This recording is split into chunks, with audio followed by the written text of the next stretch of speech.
जय हिंद दोस्तों, मैं आकाश वर्मा। आज हम लोग हिंदी का दूसरा चैप्टर स्टार्ट करने जा रहे हैं। चैप्टर नहीं, मतलब चैप्टर 1 में ही हम लोग आज व्यंजन के बारे में पढ़ेंगे। आज चैप्टर 1 पूरा फिनिश हो जाएगा। तो हमने इससे पहले वाले चैप्टर जो पढ़ा था वो था वर्णमाला। दोस्तों, वर्णमाला में हमने काफ़ी चीज़ों के बारे में जाना। हमने स्वर के बारे में जाना, स्वर कितने प्रकार के होते हैं, मात्राएं कितनी होती हैं, अक्षर किस प्रकार के होते हैं। आज हम लोग आगे चलते हैं और जानते हैं व्यंजन के बारे में। व्यंजन दोस्तों, सबसे पहले बात कर लें कि स्वर कितने थे। तो स्वर हमारे थे 11 स्वर हमने पढ़े थे कल। हमने मात्राएं पढ़ी थी, तो मात्राएं थी हमारी 10। आज हम लोग व्यंजन की बात करते हैं तो व्यंजन हमारे 33 होते हैं। यदि मूल व्यंजन की बात की जाए तो वो हमारे 33 मूल व्यंजन है और एक एक व्यंजन आपको अभी समझ में आ जाएगा। चलिए दोस्तों, सबसे पहले मैं आपको व्यंजन का एक वर्ग बनाऊंगा और उससे पूरा का पूरा हम लोग व्यंजन समझेंगे। देखिए, सबसे पहले बात आती है कि व्यंजन में कितने वर्ग होते हैं। कितने वर्ग होते हैं तो ध्यान रखना, केवल और केवल 5 वर्ग होंगे। कितने होंगे? 5 वर्ग। क्वेश्चन यहाँ से ये आता है कि 5 वर्ग में कितने वर्ण होते हैं। 5 वर्ग में कितने वर्ण होते हैं, तो इंटू 5 कर देंगे, हो जाएगा 25 वर्ड। मैं 25 आपको पूरा का पूरा गिनाऊंगा। देखिए, एक रूल है, इसको हम याद कर लेंगे। कचट तप, कचट तप, कचट तप। इसको हमें याद करना पड़ेगा क्योंकि काफ़ी सारी चीज़ें इससे रिलेट करती हैं, वो समझेंगे। तो कचट तप से हम लोग क्या समझते हैं, जो ये है ये हमारा वर्ग है। क्या है? वर्ग। वर्ग मतलब का वर्ग, चा वर्ग, टा वर्ग, ता वर्ग और पा वर्ग। का की बात करें तो का, खा, गा, घा, ड़ा, च, छ, ज, झ, या, टा, ठा, डा, ढा,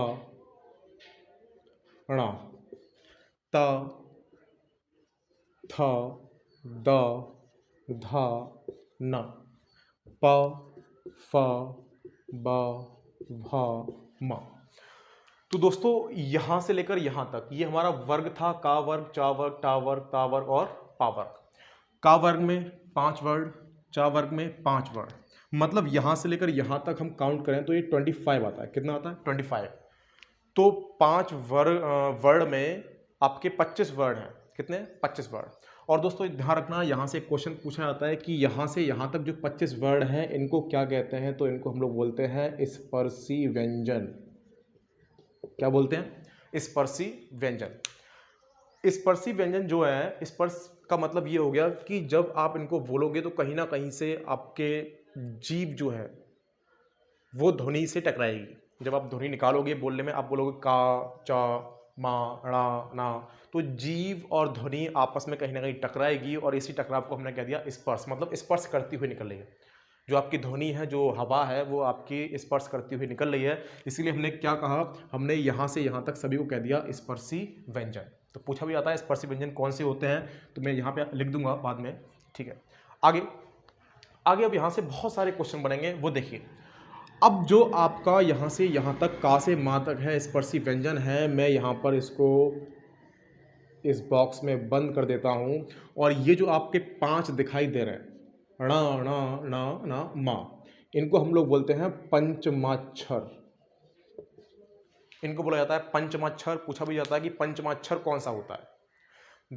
दूसरी बात, कल हम लोगों ने एक पढ़ा था अनुस्वार, आपको ध्यान होगा, अनुस्वार। तो अनुस्वार में हम लोग क्या पढ़ रहे थे कि अनुस्वार में सबसे ज्यादा ध्वनि आपके नाक से निकलती है, जिसमें हम लोग अंग की बिंदी लगाते हैं। अंग की बिंदी का मतलब ये हो गया अंग, रंग, भंग, मतलब ये वाली है ना। तो आप इन 5 को बोल के देखिए, थोड़ा महसूस करिए। तो यहाँ पे आपको क्या महसूस होगा कि आपके सबसे ज्यादा ध्वनि किससे निकलेगी? नाक से निकलेगी। और बिना नाक से ध्वनि निकाले हुए आप इनको नहीं बोल सकते। आप बोलो माँ, माँ, माँ, तो नाक से ध्वनि निकलेगा। मैं बोलता हूँ ना, ना, माँ, णा, णा, तो हमारी ध्वनि जो निकल रही है वो ध्वनि हमारी कहाँ से निकल रही है? सबसे ज़्यादा नाक से निकल रही है। तो इसको हम पंचमाक्षर कह सकते हैं और अनुस्वार भी कह सकते हैं। क्या कह सकते हैं? अनुस्वार। दोस्तों आगे बात करें तो आगे जो आपको चा वर्ग दिख रहा है, कौन सा? चा वर्ग। इसको मैं इसमें बॉक्स में घेर दिया। अब जो चा वर्ग है, च छ ज झ ण, इसको बोलते हैं स्पर्श संघर्षी व्यंजन। स्पर्श संघर्षी व्यंजन। स्पर्श संघर्षी, स्पर्श तो है ही, स्पर्श मैंने आपको बताया कहीं ना कहीं से आपकी ध्वनि निकल रही है, टकरा रही है ना। लेकिन संघर्षी का मतलब ये हो गया संघर्ष करते हुए, मतलब घर्षण करते हुए, मेहनत करते हुए जो वर्ड बोले जाएंगे वो सभी कहलाए जाएंगे स्पर्श संघर्षी व्यंजन। दोस्तों आगे बात करें स्पर्श संघर्षी का मतलब क्या हो गया, तो देखिए आप बोलो का वर्ग बोलो, जब आप बोलेंगे का खा गा घा ड़ा, बहुत आराम से आप बोल रहे हो। लेकिन जैसे ही आप चा वर्ग बोलते हो, चा वर्ग में आपको थोड़ी सी मेहनत करनी पड़ती है। आप थोड़ा सा इसको अनुभव करके देखिए, च छ ज झ ण, च छ ज झ ण ना, तो हम लोग महसूस कर रहे हैं कि चा को बोलने में चा चा छा जा, मतलब थोड़ा सा संघर्ष, थोड़ा सा घर्षण करना पड़ रहा है, थोड़ा सा मेहनत करनी पड़ रही है। और इसी मेहनत की वजह से हमने क्या कह दिया इसको? संघर्षी व्यंजन। दोस्तों याद रहेगा चा वर्ग क्या हो गया? स्पर्श संघर्षी व्यंजन। आगे बात करें तो आगे यहीं पर जो अड़ा अड़ा है, यहाँ पर एक ये और इसी का रूप एक ये है ना, इसको बोल देते हैं उच्छिप्त या द्विगुण। मैं यहाँ लिख देता हूँ द्विगुण या उच्छिप्त व्यंजन। देखिए द्विगुण का मतलब ये दो गुण रखते हैं।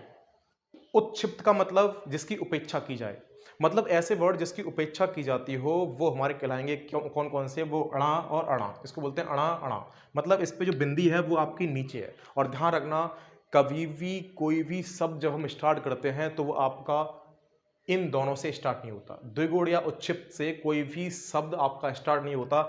यदि हम लिखते हैं मेढक, तो ये मेढक, हमने लिखा ढक्कन, ढक्कन, तो ढक्कन में जो ढा है वो आपका ये वाला है, ये ठीक, ये वाला नहीं, कभी भी स्टार्ट नहीं होगा।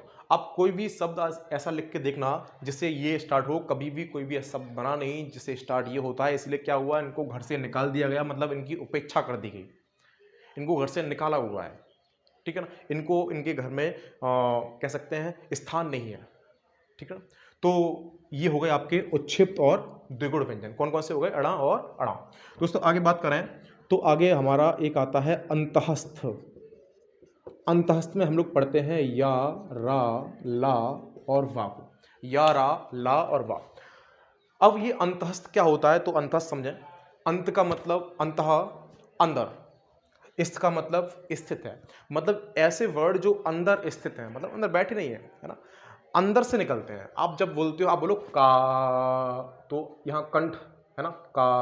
आप बोलो चा, तो यहाँ मुख के अंदर से ये आवाज आ जाती है ना। लेकिन जब हम बोलते हैं या, आप बोलो या रा ला वा, या रा ला वा, तो यहाँ पे क्या हो रहा है, या और रा और ला वा, जब इसको आप थोड़ा सा लंबा खींच के बोलें या, तो फेफड़ों से आपकी आवाज़ बाहर आती है, तो वाह, है ना। तो मतलब गर्दन से नीचे जो फेफड़े हैं आपके, तो यहाँ से आपकी क्या होती है, आपकी आवाज़ निकलती है। और जो वर्ड हैं वो हैं आपके या रा ला वा, ये आपके अंदर से आपके निकलते हैं। तो इसीलिए हमने क्या कह दिया, हमने इनको अंतःस्थ व्यंजन कह दिया, ठीक। आगे बात करें, अंतःस्थ के बाद आते हैं आपके ऊष्म व्यंजन। ऊष्म व्यंजन। अब ऊष्म व्यंजन की बात करें तो ऊष्म व्यंजन का मतलब क्या होता है? ऊष्म का मतलब ऊष्मा, ऐसे व्यंजन जिनको बोलते समय ऊष्मा निकले, ऊष्मा निकले, तो वो होते हैं हमारे ऊष्म व्यंजन। तो वो लिख देते हैं यहाँ पे कौन कौन से होते हैं, शा सा सा हा, ये आपके चार हैं ऊष्म व्यंजन। अब देखिए जो ऊष्म है ये कैसे है, आप लोगों ने देखा भी होगा कि हम लोग जब जाड़े मतलब शीत ऋतु आती है, जाड़े आते हैं, तो हम लोग क्या करते हैं कि शीशे के सामने खड़े हो जाते हैं, जैसे हम लोग है ना, तो हम भाप निकालते हैं, है ना। हम जब भाप निकालते हैं तो क्या करते हैं, उसको हम कहते हैं हाँ हाँ। हम जब हाँ बोलते हैं तो हाँ से क्या होता है, एक भाप निकलती है, ऊष्मा निकलती है, और वो उस पर भाप जम जाती है शीशे पर, और फिर हम कोई भी डिज़ाइन उस पर बना देते हैं या फिर अपना नाम ही लिख देते हैं। है ना। आप लोगों ने देखा होगा, हम चश्मा जब पहनते हैं तो चश्मा जब उस पर धुंधला हो जाता है तो उसको निकालते हैं। हम लोग कभी चश्मे को ये नहीं बोलते का, खा, चा, छा, कभी नहीं बोलते। हम क्या करते हैं, हम करते हैं हा, हा, हा। हा इसलिए, हा का मतलब है आपकी ऊष्मा निकल रही है। जब हम हा बोलेंगे तो ऊष्मा निकलेगी, तो उस पर भाप जम जाएगी, और भाप जमेगी, फिर उसके बाद रुमाल से हम लोग उसको साफ कर देंगे। इसीलिए क्या हुआ, ये शाह हा में ऊष्मा निकलती है, और इसका यूज हम दैनिक जीवन में भी करते हैं। दोस्तों ये हो गया आपका ऊष्म व्यंजन। ठीक, एक चीज और अनुभव आप कर सकते हैं, आप शाह बोल के देखें, आप हाथ रखें सामने और बोलें शाह हा, तो गरम गरम आपकी वायु निकलेगी, तो इसका मतलब ये हो गया कि ऊष्मा निकल रही है। ठीक दोस्तों, आगे बात करें तो आगे ऊष्म के बाद संयुक्त व्यंजन। संयुक्त व्यंजन मैं ऊपर लिख देता हूं, शायद आपको दिखाई नहीं दे रहा हो।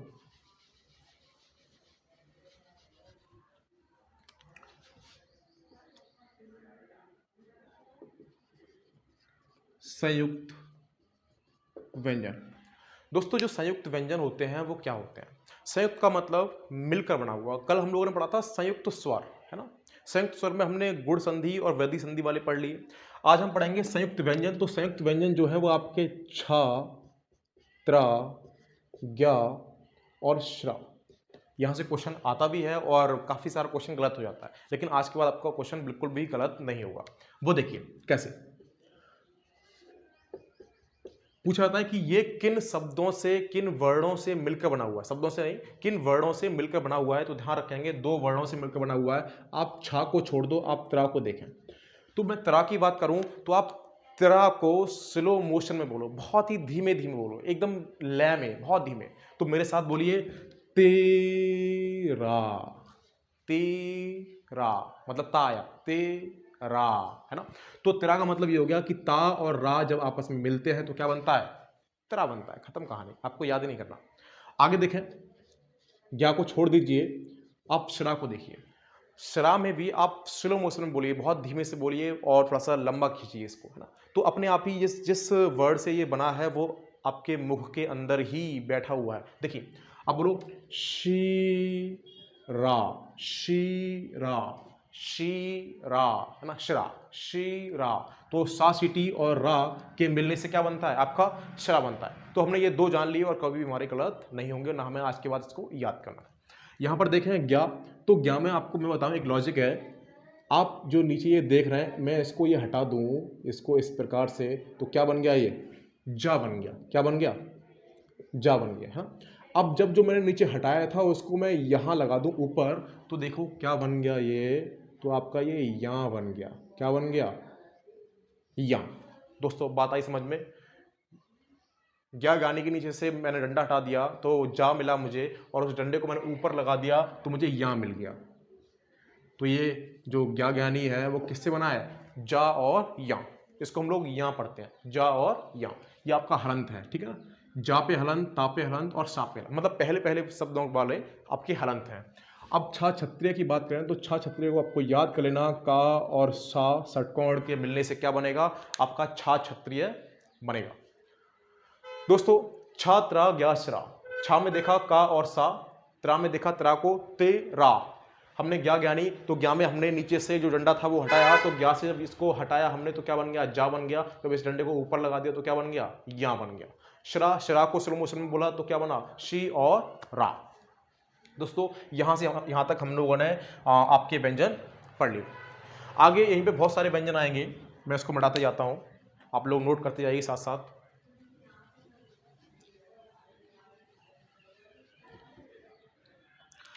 एक व्यंजन आता है आपका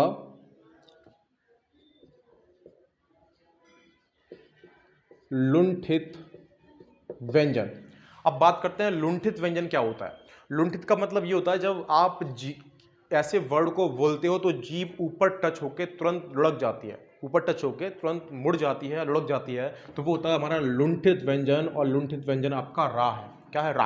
आप लोग रा, तो रा में क्या हो रहा है कि जीभ ऊपर रुक नहीं रही, बिल्कुल आप रोकने की कोशिश करना तो रुकेगी नहीं, तो क्या होगा यहाँ पर? आप इसको रा बोलोगे, लुंठित व्यंजन बोलोगे, ठीक है। आगे बात करते हैं, नेक्स्ट आपका पार्श्विक व्यंजन। पार्श्विक व्यंजन, और जो पार्श्विक व्यंजन होता है वो होता है ला। पार्श्विक व्यंजन में क्या होता है कि हमारे दोनों साइडों से जो हवा है वो निकल जाती है बाहर, ठीक है ना। आप बोलो ला, तो ला में क्या है, दोनों किनारों से हवा ध्वनि निकल जाती है, हवा निकल जाती है दोनों साइडों से, तो वहाँ होता है आपका पार्श्विक, और पार्श्विक होता है हमारा ला। आगे देखें, यहीं पे आता है एक अर्ध स्वर कौन कौन से होते हैं, अर्ध स्वर। तो ध्यान रखना, अभी हमने जो या, रा, ला और वा, ये जो हमने पढ़े ये आपके अर्ध स्वर होते हैं। अभी मैं आपको बताऊंगा ये क्यों होते हैं।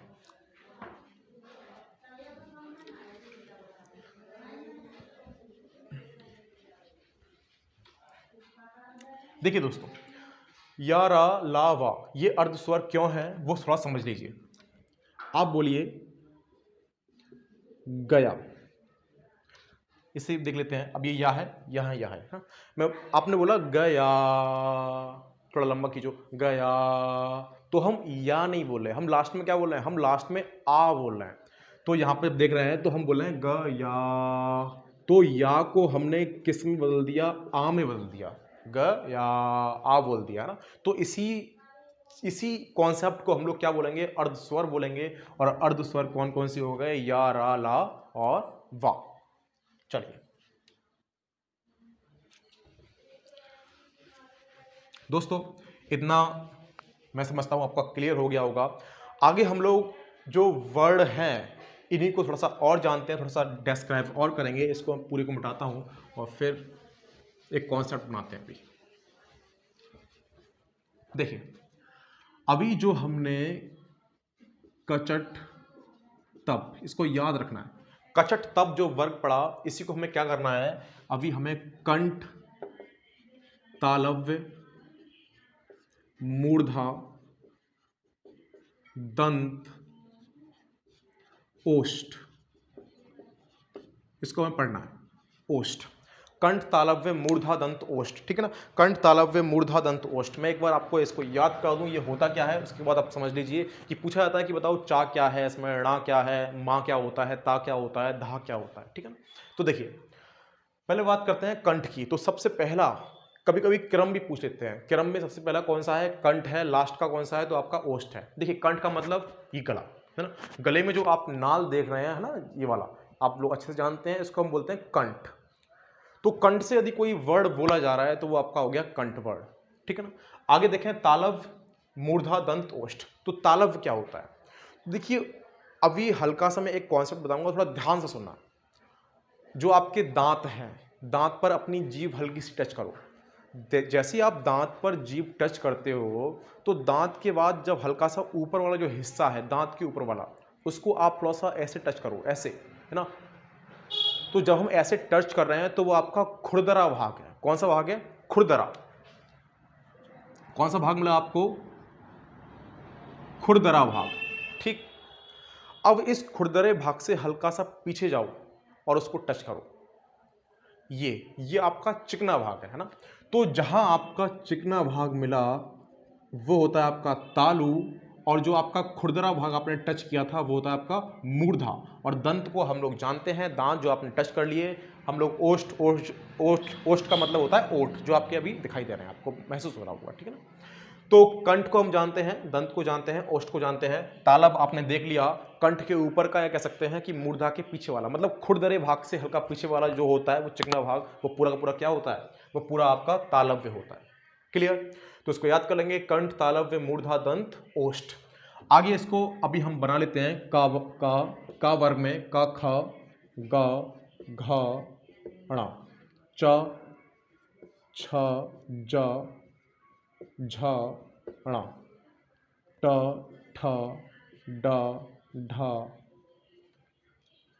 ण, त, थ, द, ध, न, प, फ, ब, भ, म। दोस्तों पूछा जाता है कि बताओ गा क्या है, आप आसानी से बता सकते हैं कि गा क्या है, कंठ से बोल रहे हैं। जा क्या है, तालु से बोल रहे हैं। णा क्या है, णा मूर्धा से बोल रहे हैं। दा क्या है, आप गंध से बोल रहे हैं। लेकिन इसको याद नहीं करना है, इसको आपको समझना है। कैसे, हल्का सा 2 मिनट आप समझ लीजिए इसको। आप बोलो का वर्ग बोलते हैं, ठीक है ना। तो का, खा, गा, घ, णा। आप इसको महसूस करेंगे तो होगा क्या, कंठ से आपका हल्का सा प्रेशर पड़ रहा होगा, और कंठ पर अगर प्रेशर पड़ रहा है तो समझ लेना कि वो का वर्ग। कौन सा वर्ग है, वो आपका कंठ है, और कंठ वर्ग में सारा क्या आता है, क ख ग घ ड़ा। ठीक, आगे देखें तालव। तो तालव में क्या होगा, मैंने बताया कि जो चिकना वाला भाग था वो जीव आपका उस भाग को टच करने की कोशिश करेगी। तो देखिए बोलिए च छ ज झ ण, च छ ज झ ण, च छ ज झ ण। तो जब च छ ज झ ण बोल रहे हैं आप लोग, तो वहां पर क्या हो रहा है, वहां पर आपका तालु पर आपकी जीभ टच हो रही है। ठीक, आप बोलेंगे ट ठ ड ढ ण। तो ट ठ ड ढ ण पे आपका जो जीभ है वो आपके खुरदरे भाग पर टच हो रही है। आप इसको बोल के देखिए, ट ठ ड ढ ड़, ट ठ ड ढ ड़ा। तो वहां पर क्या हो रहा है, वहां पर आपका मूर्धा मतलब खुरदरे भाग पर आपकी जीभ टच हो रही है। तो खुरदरा भाग होता है मूर्धा, और ये टा वर्ग कौन सा हो गया, मूर्धा हो गया। खत्म। आगे देखें, आप बोलिए त थ द ध। तो त थ द ध में आपकी जीभ किस भाग से टच हो रही है, आपकी जीभ दांतों से टच हो रही है। आप बोलिए त थ द ध ना।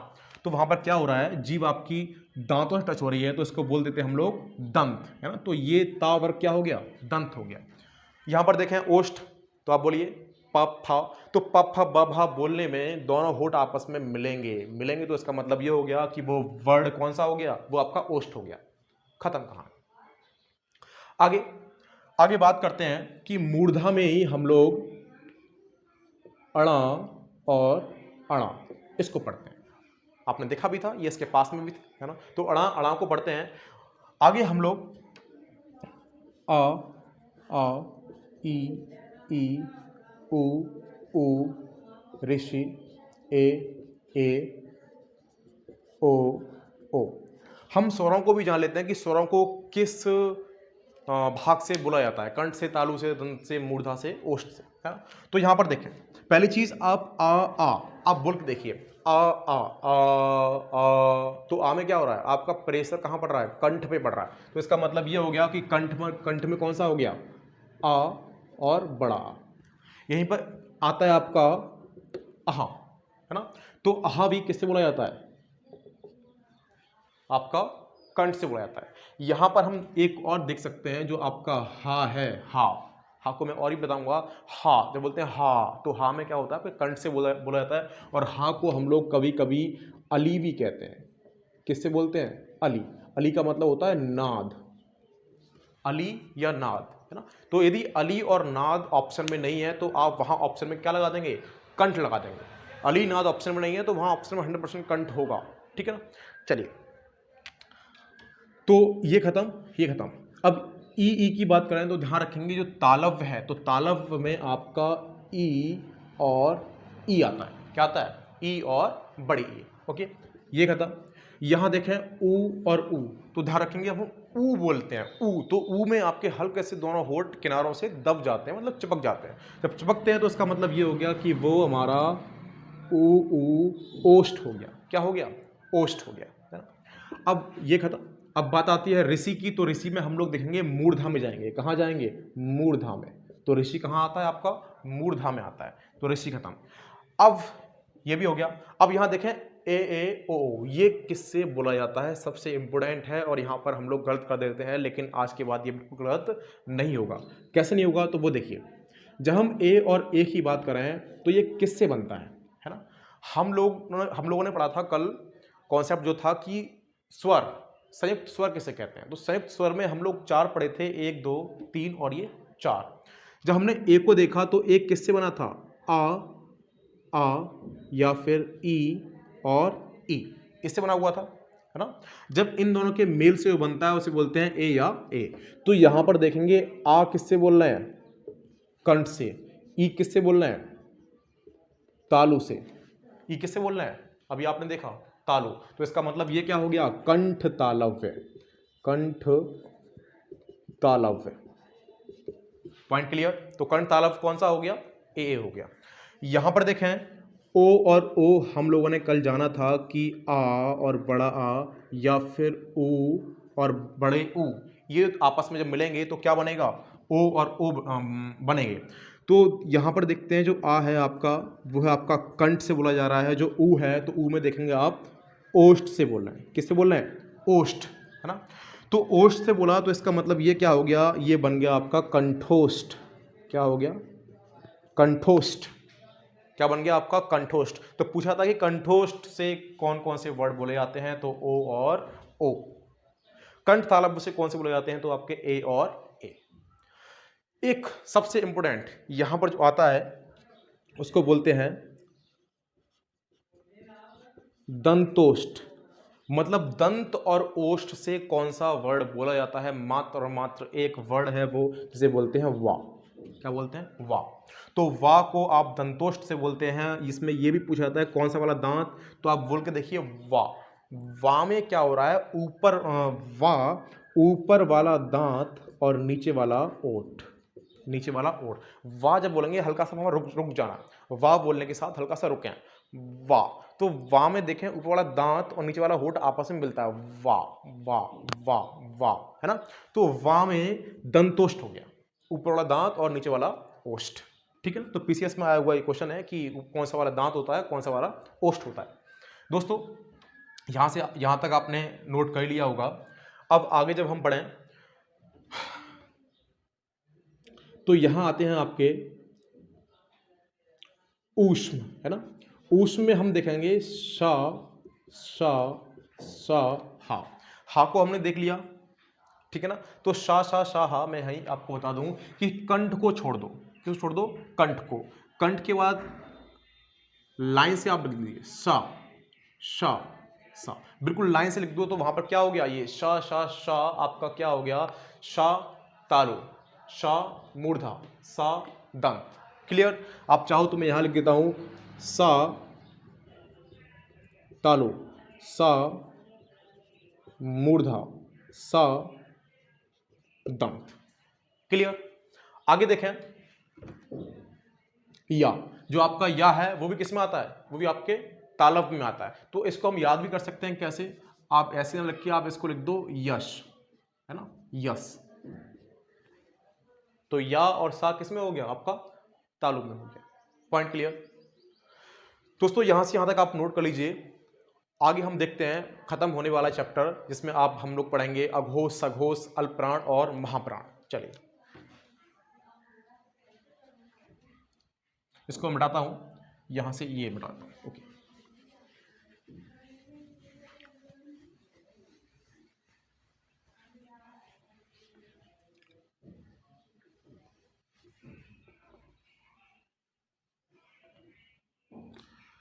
देखिए दोस्तों, ये पहला वर्ड, पहला, ये दूसरा, ये तीसरा, ये चौथा और ये पांचवा, है ना।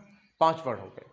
अब यहीं से पहले मैं आपको, हम लोग पढ़ेंगे अघोष और सघोष। अघोष और सघोष। तो अघोष सघोष क्या होता है वो देख लीजिए। देखिए घोष, घोष का मतलब क्या होता है? घोष का मतलब होता है नाद, है ना। जो आपने देखा होगा कि जब युद्ध आपका आरंभ होता था तो एक बिसल बजाई जाती थी, है ना। तो जो बजाया जाता था उसी को बोलते हैं हम लोग घोष, मतलब घोषणा करना।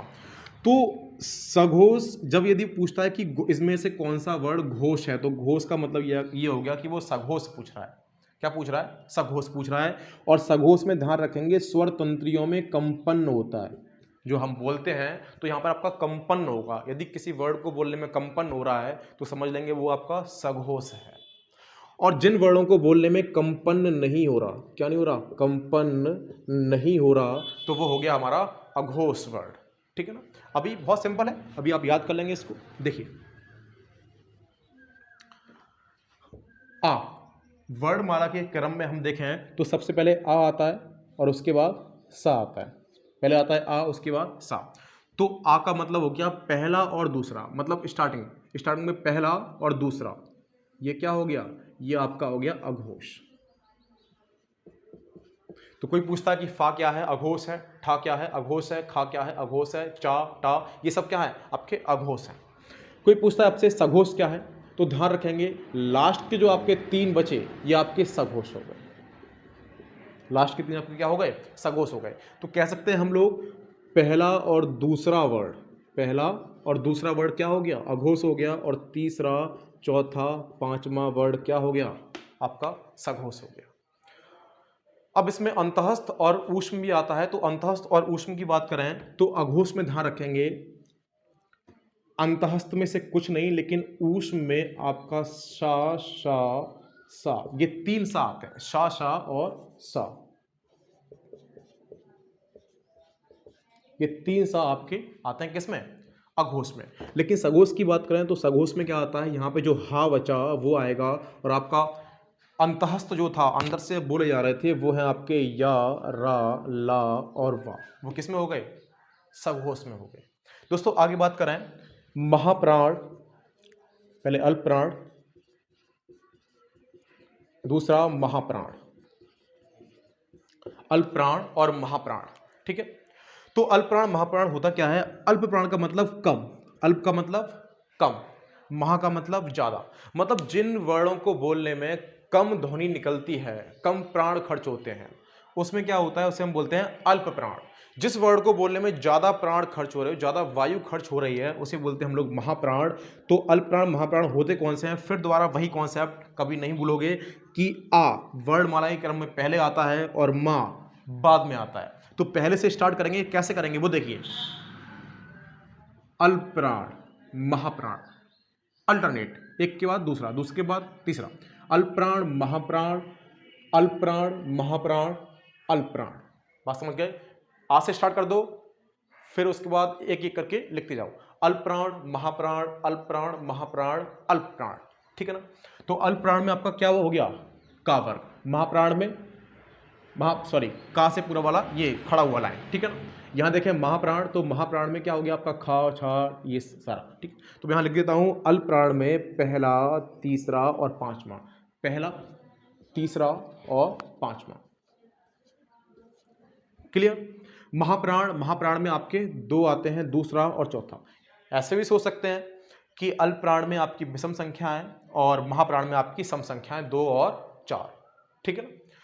अब आगे देखें कि जो आपने देखा था ऊष्म और अंतःस्थ, तो ध्यान रखेंगे, सबसे पहले हम लोगों ने अंतःस्थ पढ़ा था, तो अंतःस्थ जो है आपके वो इसमें आ जाएंगे या, रा, ला और वा, और जो ऊष्म है ऊष्म आपके महाप्राण में आ जाएंगे, तो आपका शा, शा, शा और हा। तो ये हो गया दोस्तों आपका अल्प प्राण महाप्राण और पूरा वर्णमाला चैप्टर आपका खत्म। यहाँ पर एक कॉन्सेप्ट और रह गया है जिसका नाम है आपका कि स्वर किस में आते हैं, तो ध्यान रखेंगे स्वर हम लोग सघोष, किसमें, सघोष, तो सघोष में हमारे सारे के सारे स्वर होंगे। दोस्तों यहाँ से आज आपका वर्णमाला चैप्टर पूरा खत्म हो गया।